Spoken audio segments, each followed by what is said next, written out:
자, 우리 다 함께 구약성경 에스라 1장 1절 여기 화면을 보시면서 함께 읽겠습니다. 자, 시작. 바사왕 고레스 원년에 여호와께서 예레미야의 입으로 하신 말씀을 응하게 하시려고 바사왕 고레스의 마음을 감동시키심에 저가 온 나라에 공포도 하고 조서도 내려 가로되. 오늘 제가 우리 함께 하나님의 말씀을 연구하고 우리가 은혜 받고자 하는 제목은 마음을 하나님의 성령께서 휘저으셔야 한다라고 하는 주제로 말씀을 드리려고 합니다.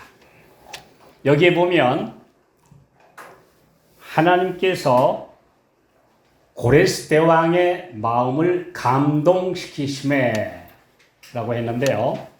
우리가 보통 감동이라는 마음은 움직인다라는 의미를 가지고 있습니다. 그런데 여기서는 더 강한 표현을 쓰고 있는데요.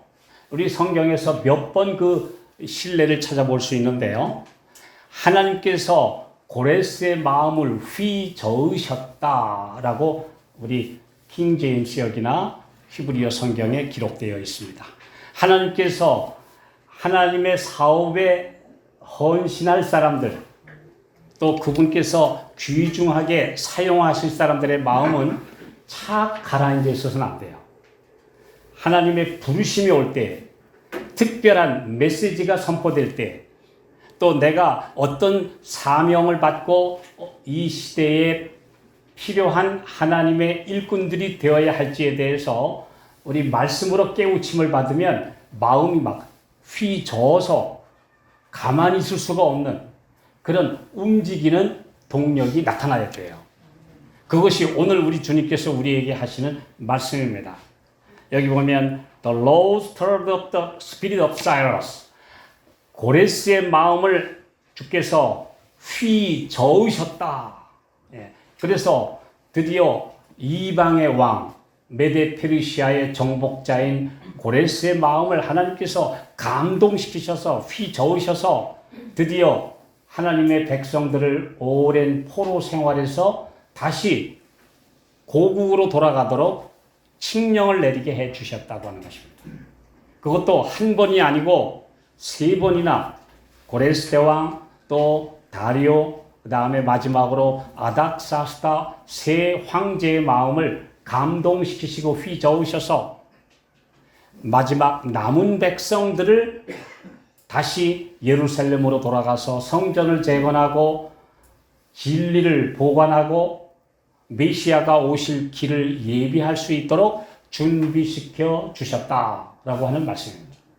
이 마지막 시대에도 하나님께서는 남은 자, 여기 그 에스라와 느헤미야 시대부터 계속 등장하는 용어가 남은 자, the remnant, 남은 자손이란 말인데요. 마지막 때에도 하나님께서는 온 지구상에 수많은 기독교인들이 있지만 특별히 남은 자라고 하는 하나님의 백성들을 택하셔서 그 여자의 남은 자손, 하나님의 계명과 예수의 증거를 가진 백성들을 세우셔서 세상을 깨우치고 준비하고 예수님의 재림을 맞이하도록 준비시켜 주신다고 말씀을 하셨습니다.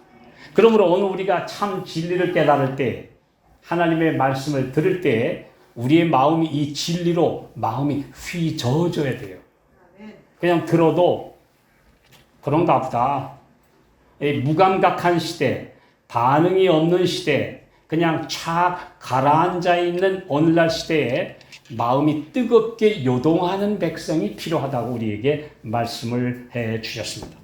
말씀을 듣고 또 이 시대에 하나님이 특별한 백성을 부르신다고 하는 하나님의 마지막 경고의 음성을 들을 때에 그냥 그래 그런가 봐 뭐 그런 사람도 있나 보다가 아니라 곧 내게 하시는 하늘의 음성으로 받아들이고 마음이 이렇게 움직이는, 그냥 여기 보면요 휘저었다라는 뜻입니다. 예. 하나님의 마지막 경고의 음성이 그 사람들의 자는 심정, 탁 가라앉고 있는 마음을 다시 한번 휘저어서 재림에 대한 소망이 불붙게 하시고, 마지막 징조들이 다 이루어진 걸 보니까 이제 예수님 재림이 임박했구나. 내가 다시 일어나야 되겠다.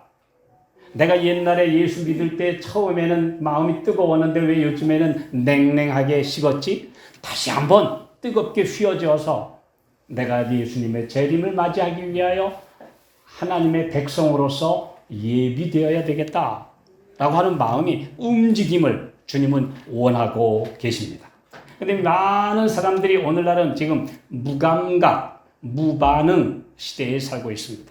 너무나 많은 메시지들이 어지럽게 널려 있기 때문에 내게 하시는 하나님의 음성인 줄로 깨닫지 못하는 경우가 참 많이 있습니다. 그래서 하나님께서 이렇게 말씀하셨어요. 스바냐 1장 12절 우리 함께 읽겠습니다. 시작. 그때 내가 등불로 예루살렘에 두루 찾아 무릇 찢기같이 가라앉아서 심중에 스스로 이르기를 여호와께서는 복도 내리지 아니하시며 화도 내리지 아니하시리라 하는 자를 벌하리니. 여기 보면 하나님께서 이렇게 찾아보시니까 지금 아주 중요한 시기인데 하나님의 음성이 들려도 찢기같이 가라앉아서, 그 히브리어로는 앙금같이 가라앉아서, 착 가라앉아서 하나님은 화도 안 내리고 복도 안 내릴 거야. 내 시대에는, 우리 시대에는 이래봤자 이대로 흘러갈 거야. 이 세상은 언제나 그렇게 그냥 흘러갔어 라고 말하면서 하나님의 음성에 반응하지 않는 사람들을 내가 벌하겠다. 하나님께서 분명한 메시지를 주실 때에 거기에 마음이 뜨겁게 움직이고 반응하고, 그래서 마음이 휘저어져서 드디어 이제 부르심에 응답하는 무리가 남은 무리가 되는 것입니다. 오늘 우리는 반응하고 있습니까? 하나님께서 나에게 주신 말씀에 분명히 볼 때 때가 다 됐구나. 이제 마지막 징조들이 우리 눈앞에서 다 이루어지고 있구나. 요한계시록의 예언들이 우리 눈앞에서 그대로 성취되고 있구나. 예수님이 말씀하신 재림의 징조들이 이제 우리 눈앞에서 다 이루어지고, 디모데후서 3장 1절로 5절에 말씀하신 말세의 징조들이 우리 가운데 지금 다 이루어졌구나. 이러니까 이제 우리는 마지막 깨어야 되겠다 라고 각성하는 백성들, 움직이는 백성들을 주님은 지금 찾고 계시고 부르고 계시고, 그들을 남은 자로 부르셔서 남은 자손만이 구원받는다고 하는 특별한 진리를 선포하게 하셨습니다. 그래서 로마서 9장 27절 28절에 이스라엘 뭇자손의 수가 비록 바다의 모래 같을지라도 남은 자만 구원을 받을 것이다. 주께서 땅 위에서 그의 모든 말씀을 이루사 필하시고 끝내실 것이다 그랬으니까. 근데 오늘날 많은 사람들이 그냥 세상에 적당히 살면서 그냥 이대로가 좋아, 그냥 예수 믿으면 구원받아 라고 하는 이상한 논리에 휘말려 있는 시대입니다. 그렇지 않습니다.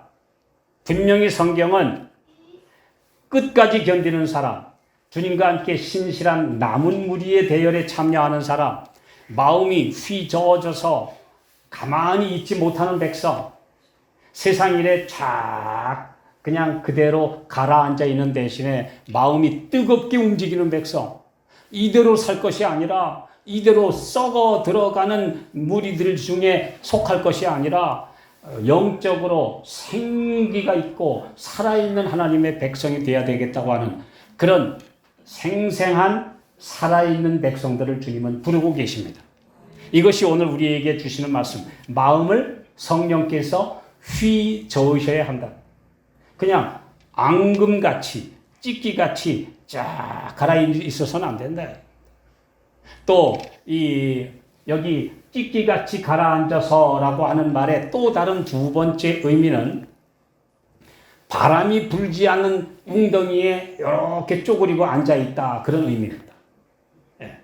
앙금같이 가라앉았거나 하나님께서 마지막 생기의 바람을 불어 넣으시는데 나는 바람 안 맞아. 그러면서 바람이 안 부는 곳에 이렇게 웅크리고 있지 않는가. 오늘 주님께서 우리에게 말씀해 주십니다. 성령의 바람이 불어야 되고 그 바람에 내가 반응해야 되고 마음이 움직여야 되고 그래서 썩어질 것을 피하여 신의 본성에 참여하라고 하시는 음성에 내가 귀 기울여야 되고 이대로 썩어서는 안 돼. 이대로 멸망하는 무리들처럼 잠자서는 안 된다. 나는 깨어서 일어나야 된다. 오실 예수님의 재림의 음성을 들어야 되겠다. 이렇게 깨우치는 백성을 주님은 부르고 계십니다. 그것이 바로 마지막 주님의 부르심이며 이 부르심에 응답한 사람들을 통해서 늦은 비로 온 세상의 경고의 기별을 외친 다음에는 끝이 이룰 것입니다. 주님께서 오늘 우리에게 이렇게 부르셨습니다. 자, 이 하나님께서 필요로 할 때마다 하나님의 사업에 꼭 필요로 할 때마다 그 반응한 사람들은 다 마음이 움직인 사람들입니다. 성경에서 하나님이 마음을 휘저으셨다는 기록을 몇 개 더 찾아보겠습니다. 출애굽기 35장 21절. 자, 시작. 무릇 마음이 감동된 자와 무릇 자원하는 자가 와서 성막을 짓기 위하여 그 속에서 쓸 모든 것을 위하여 거룩한 옷을 위하여 예물을 가져 여호와께 드렸습니다. 그 모세가 광야에서 하나님이 보이신 대로 성소 최초의 성막을 건축할 때에도 여기 보면 무릇 마음이 감동된 자, 여기도 역시 똑같은 표현을 쓰고 있습니다. 그들의 마음이 휘저어진 자, 마음을 하나님께서 이렇게 움직이시니까 마음이 요동한 사람들이 가만히 있지 못하고 자기의 가장 귀중한 보물을 하나님께 드렸습니다. 이스라엘 백성들이 뭐 이렇게 대단히 가진 게 있었겠어요? 수백 년 동안 노예로 살던 사람이 뭘 가진 게 있겠습니까? 없었어요. 근데 하나님께서 마지막 날 애굽을 탈출하기 전날 그동안에 노예 생활 오래 했으니까 주인들한테 가서 우리 그동안에 일한 대가를 좀 달라고 요구하라고 그러셨어요. 그랬더니 그 애국 사람들한테 가서 우리 당신네 대대로 몇 대씩 우리 노예로 살지 않았습니까? 우리 이제 떠나는데 좀 주시오. 근데 하나님께서 당당하게 요구하라고 그러셨고 그 애국 사람들이 그때는 마음이 막 움직였어요. 우리 장자들 다 죽고 이 사람들 빨리 보내줘야 되겠다. 그래서 이제 막 폐물을 주었어요. 근데 그걸 가지고 왔는데 평생 그들이 만져보지도 못했던 귀중품들을 받아가지고 왔는데 그거 얼마나 귀합니까? 내 평생에 노예로 살다가 이제 모처럼 금반지도 받았고 은폐물도 받았는데 하나님의 사업이 필요하다고 하니까 마음이 뜨겁게 움직여서 그거 아낌없이 드렸다는 거예요. 이것이 바로 마음이 움직인 사람들의 생생한 신뢰입니다. 그러므로 하나님께서는 그 하나님의 사업에 거룩한 열심으로 휘저어진 사람들을 쓰실 것입니다. 영혼들이 죽어가고 있다고 하는데 저 마게도냐에서 우리를 도와달라고 부르짖음이 온다는데 나하고는 관계없어 하고 냉랭하게 앉아있는 사람들을 쓰시지 않습니다. 뭔가 마음이 움직인 사람. 전에 그 세계적인 전도자 무디 목사님이 이제 하나님의 사업을 위해서 좀 도움이 필요되는 사람 일에 써달라 이제 할 사람을 찾았어요. 한 분이 보니까 평생 일해가지고 아주 제법 집도 근사하게 짓고 잘 사고 있는 한 분을 만나서 내가 이번에 특별한 프로젝트를 가지고 일하려고 하는데 하나님의 사업에 좀 도와주시면 좋겠습니다. 그랬더니 이분이 그래요. 아니, 내가 이제 평생 일해가지고 이제 좀 살만한데 그거 나한테 바치라고요?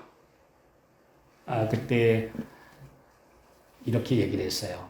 선생님, 무디가 이런 얘기를 했어요. 아들이 있습니까? 아들 죽었습니다. 그러면 앞으로의 소망은 무엇입니까? 그냥 이대로 살다 마는 거죠. 그렇다면 하나님 안에서 더 귀한 소망을 가지고 이제 거기에 투자하십시오. 그랬더니 내가 그렇게 바치면 내가 소망이 있습니까? 그럼요. 하나님께서는 귀중한 영적인 자녀들을 당신에게 주실 것입니다.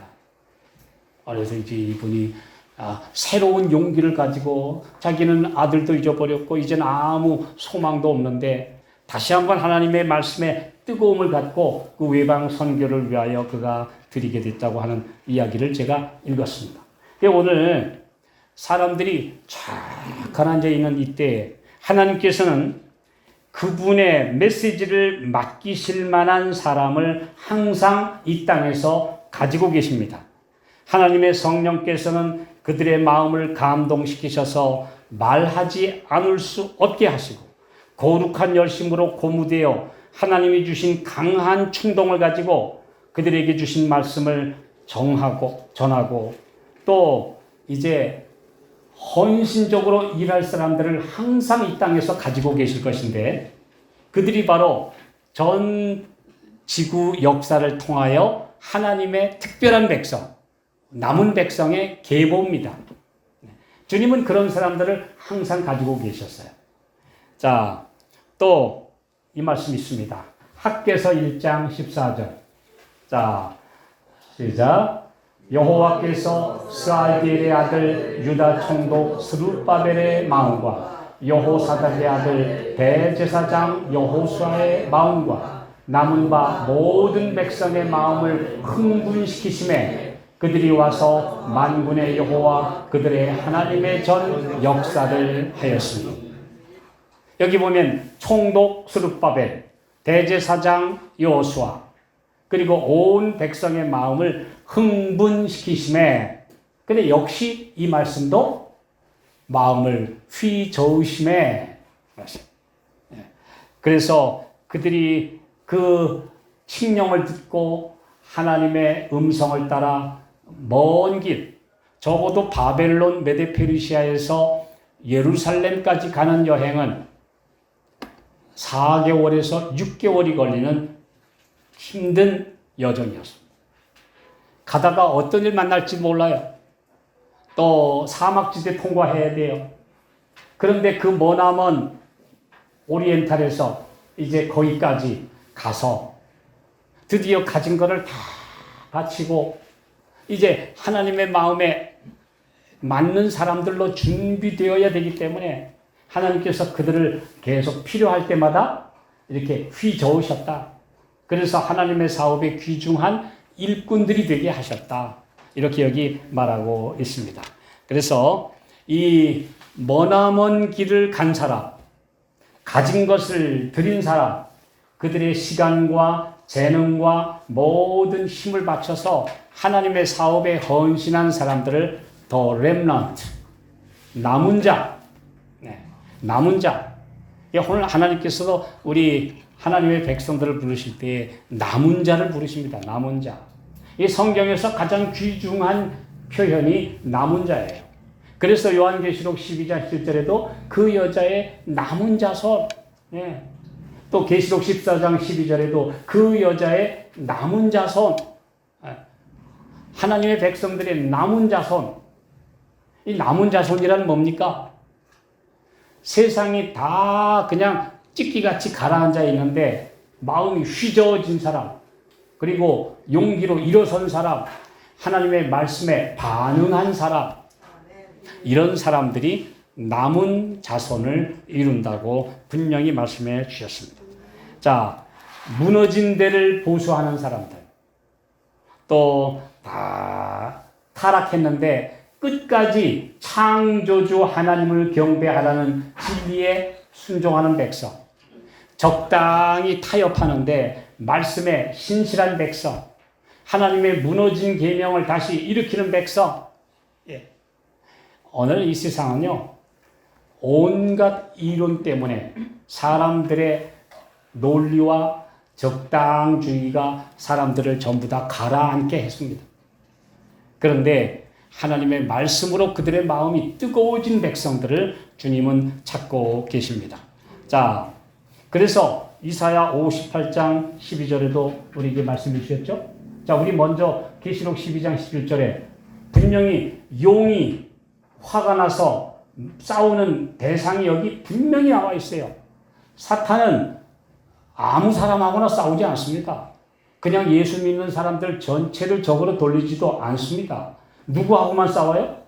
자, 시작. 용이 여자에게 분노하여 돌아가서 그 여자의 남은 자손 곧 하나님의 계명을 지키며 예수의 증거를 가진 자들로 더불어 싸우려고 바다 모래 위에 섰다. 용은 적당히 예수 믿는 사람들하고 싸우지 않습니다. 그냥 교회 나가면 그만이야. 우리는 그저 믿기만 하면 구원받아 라고 하는 적당주의에 매몰되어 있는 사람들하고 싸울 필요가 없어요. 마음이 뜨거워서 휘몰아쳐서 드디어 하나님의 계명과 예수 믿음이라고 하는 가치를 높게 붙들고 세상에 그걸 담대하게 외칠 사람들하고 싸우지. 그냥 적당주의로 믿는 사람들하고는 등질 이유가 없습니다. 네. 그래서 마틴 루터가 하루는 꿈을 꿨어요. 종교개혁자 마틴 루터가 하루는 꿈을 꿨는데 교회 울타리에 마귀가 이렇게 기대가지고 끄떡끄떡 졸고 있어요. 그래서 루터가 가서 물었습니다. 야, 마귀야, 내가 보니 너 우는 사자같이 두루 돌아다니며 산길자를 찾는다더니 뭘 끄떡끄떡 졸고 있냐, 마귀가. 그랬더니 마귀가 이렇게 깨가지고 하는 말이, 저 안에 있는 사람들이 졸고 있으니까 나도 오늘 졸아도 돼. 저들이 일어나면 나도 움직인다. 저들이 깨어나면 나도 깬다. 그렇게 말했다고 하는 유명한 이야기가 있습니다. 그럼 오늘 사탄은 어때요? 하나님의 백성들이 잠잠히 있으면 마귀도 잠잠할. 왜요? 대항할 가치가 있는 백성들이 일어날 때 싸우니까. 오늘 우리는 하나님께서 마지막 백성을 부르시고 계시고 그들이 일어나면 마귀도 분노한다는 것.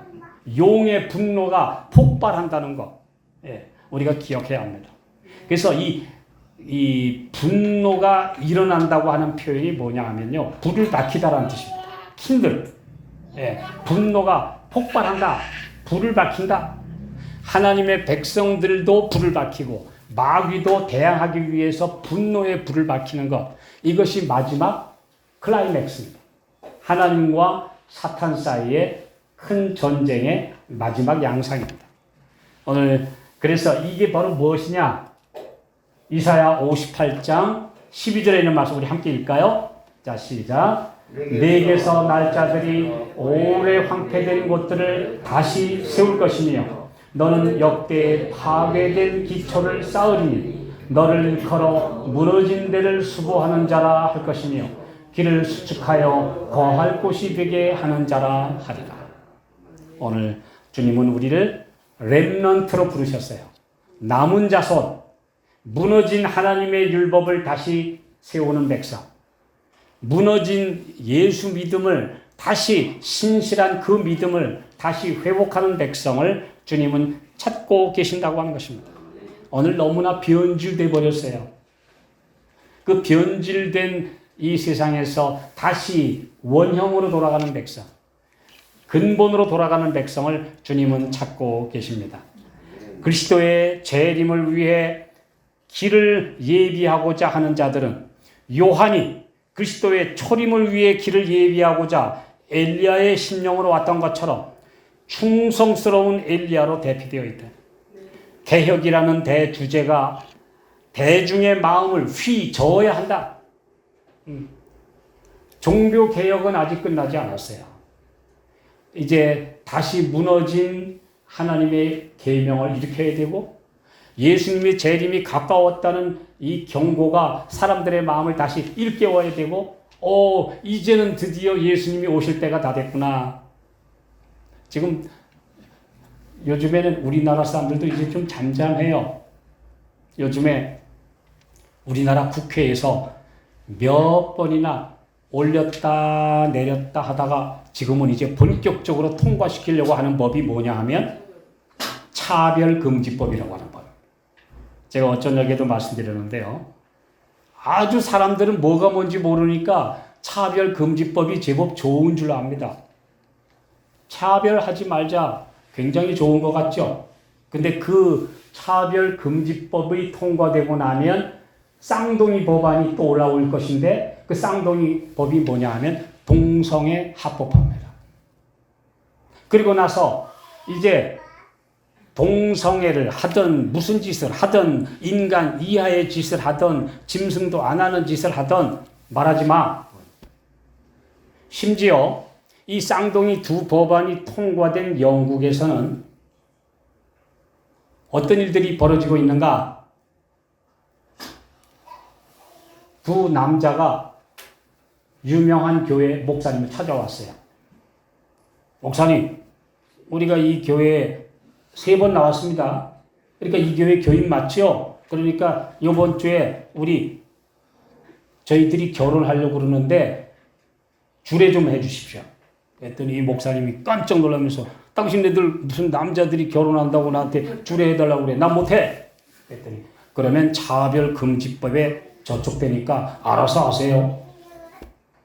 그래서 이 목사님이 대수롭지 않게 여겼더니 얼마 안 있어서 통보가 오더니 벌금이 왔어요. 난 못해. 그랬더니 얼마 지나고 나서 또 찾아왔어요. 벌금 무시고도 안 해주실 겁니까?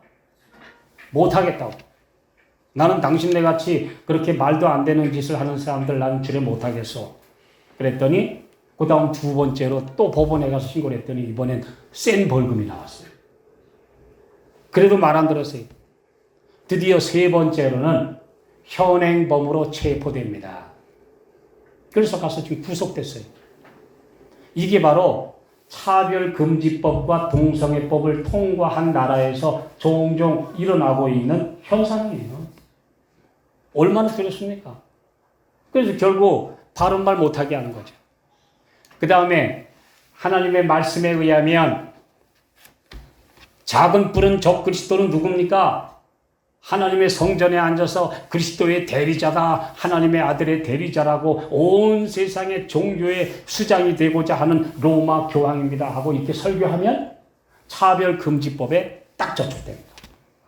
이 못하게 만드는 거죠. 이 법의 목적이 좋은 데 쓰기 위해서가 아니라 바로 하나님의 백성들 옳은 말 못하게 하기 위해서 생긴 법인데 지금 전 국민들이 모르고 그 좋은데 지난번에 보니까 여론조사에 보니까 차별금지법이 통과돼야 된다고 전 국민들이 지지율이 굉장히 높게 나왔어요. 이제는 뭐 반대할 명분이 없고 아마 통과될 것 같습니다. 이게 바로 이 땅에서 일어나고 있는 현상이에요.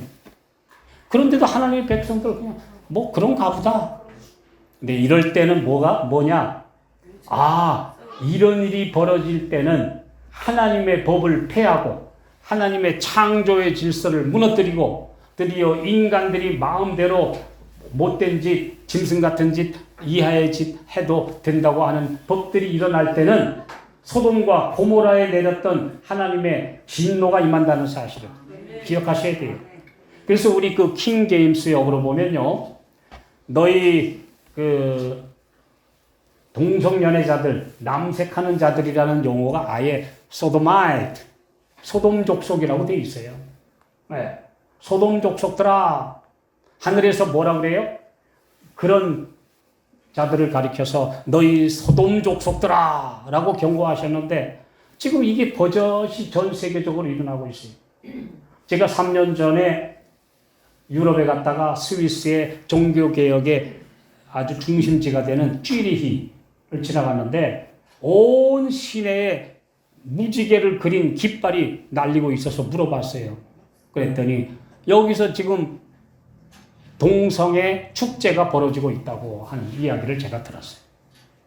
그 하나님의 백성들, 종교 지도자들, 그 다음에 쭈리히의 칼빈을 비롯해서 츠빙글리, 그 다음에 종교 개혁자들이 목숨을 바쳐서 끝까지 수호했던 종교 개혁의 자유지역이 바로 스위스입니다. 그들은 오래도록 로마 교황권에 항복하지 않고 진리를 고수했던 사람들이 모였던 도시 바로 스위스 쭈리히라는 도시에 이제는 타락한 동성애의 깃발이 휘날리고 있어요. 지금 우리나라도 여의도에 지금 벌써 집회 신고를 했는데 동성애 축제하겠다고 벌써 신고 들어왔다고 하는 기사를 며칠 전에 읽었습니다. 이게 바로 뭐냐면 온 세상이 지금 완전히 다 미쳐 돌아가고 있다. 완전히 하나님의 법을 무너뜨리는 세상이 오고 있다. 예, 이런 시대에 우리 주님은 깨어있는 하나님의 백성들을 부르고 계십니다. 아, 이런 일이 일어나고 있는 것을 볼 때, 아, 이제는 때가 가까웠구나. 드디어 이제는 예수님이 오실 때가 가까웠구나. 하나님의 심판이 임박했구나 하는 것을 깨달을 때입니다. 오늘 우리는 어떻습니까? 지금 이 세상에 엉뚱한 바람들이 불고 있습니다. 이념의 바람, 정치의 바람, 쓸데없는 바람들 가지고 사람들이 휘몰아치고 서로 싸우고 적대고 등 돌리고 야단합니다. 그거 다 쓸데없는 광풍이고 진짜 바람은 예수님이 오신다. 깨어 일어나라.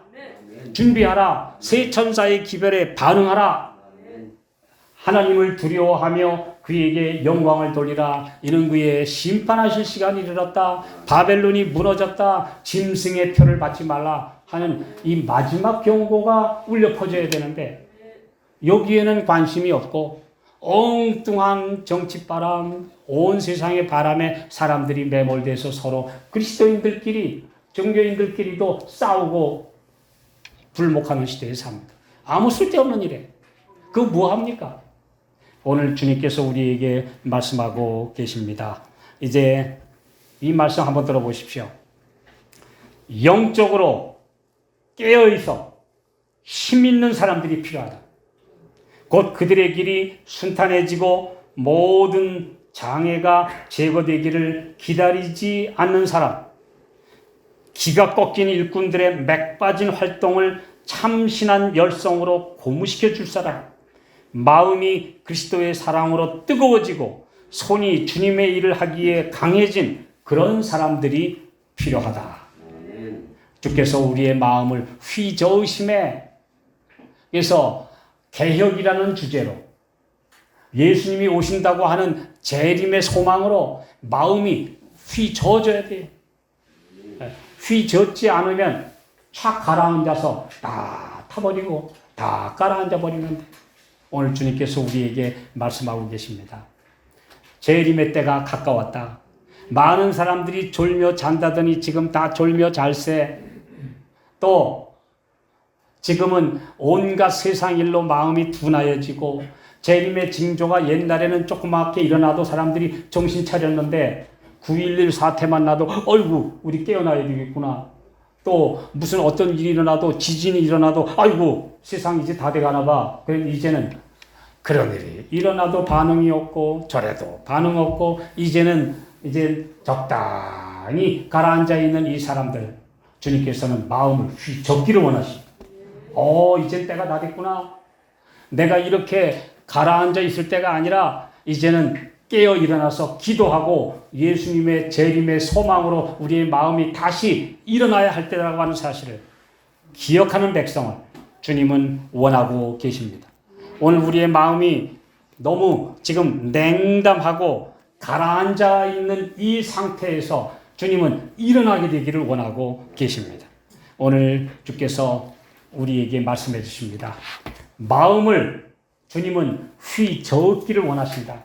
예. 주께서 우리의 마음에 가라앉아 있는 이기심과 내 세상을 사랑하는 마음, 그 다음에 편안하고 안일하고 그냥 나 이제 조용히 누구 건드리지 마세요. 나 그냥 이대로가 좋아요. 그냥 뭐 일주일에 하루만 교회 가서 앉았다 오고 나머지는 그냥 세상에 적당히 즐기며 사는 게 좋아요. 그러면 하나님의 사업 누가 할 겁니까? 예수님 오실 때 그 상태로 어떻게 둘이 주님을 영접할 수 있겠습니까? 그러므로 우리의 마음이 다시 뜨거워지고 고무되고 다른 형제들을 일깨우고 주님이 나에게 주신 작은 사명을 다할 수 있는 신실한 백성을 주님은 찾고 계십니다. 세상은 지금 암암리의 마귀의 깃발 아래 다 지금 들어갔어요. 하나씩 다 점령됐어요. 네. 제가 한 10년 전에 케냐에 가서 들은 얘기인데요. 오일 파워라고 그러는 말 있어요. 오일 파워. 그러니까 석유 대국에서 나오는 그 돈의 위력으로 이제 이슬람이 아프리카를 점점 점령했는데 어디 사람들이 거기에 점점 넘어가서 아프리카 대륙은 이제 가난하니까 돈을 준다는 바람에 점점 더 그 밑에 들어가서 아프리카의 지도를 보면 이슬람화 된 일이 벌써 70%를 넘었다고 합니다. 그리고 그들은 심지어 하나님의 신실한 백성에게까지 재림 신자들까지도 점령을 해서 너 우리 이슬람의 전사가 되면 너 식구들 먹을 거 책임져 줄게. 근데 거기에 재림 청년들까지도 넘어간다는 거예요. 왜? 당장 돈을 주니까. 그들의 생계를 책임져 주니까. 먹고 살기 힘든데 뭘 준다고 하니까. 그래서 이제 아프리카 전역이 이슬람화 되는 것은 이제 시간 문제다 하는 얘기를 벌써 10년 전에 제가 들었어요. 지금은 어떨까요? 더 심하지 않을까요? 오늘 주님께서 우리에게 말씀하십니다. 사탄은 지금 이렇게 전 세계를 야금야금 이슬람화 하든지 아니면은 공산화 하든지 아니면은 종교연합의 미명하에 점령하든지 아니면 동성애와 타락한 세속화로 점령하든지 하나님의 백성들을 다 지금 붙잡고 있는 시대에 깨어있는 남은 무리, 졸지 않는 남은 무리를 찾고 계십니다. 우리 주님의 말씀이 우리의 마음을 다시 한번 움직이고 깨어서 하나님의 남은 자손들의 대열에 참여하는 우리 모두가 되게 해 주시기를 바라면서 말씀 마치겠습니다. 하늘에 계신 아버지, 우리의 마음이 너무 냉담하고 차 가라앉아 있었습니다. 그러나 우리 주님께서 우리의 마음을 다시 흔들어 깨워주시니 감사합니다. 재림의 징조들을 보면서 세상이 이렇게 썩어 들어가는 모습을 보면서 우리도 그들처럼 되지 않도록 일어나게 해 주시옵시고 말씀에 반응하게 해 주시옵시고 오시는 예수님의 재림의 발자국 소리를 듣게 해 주시기를 기도합니다.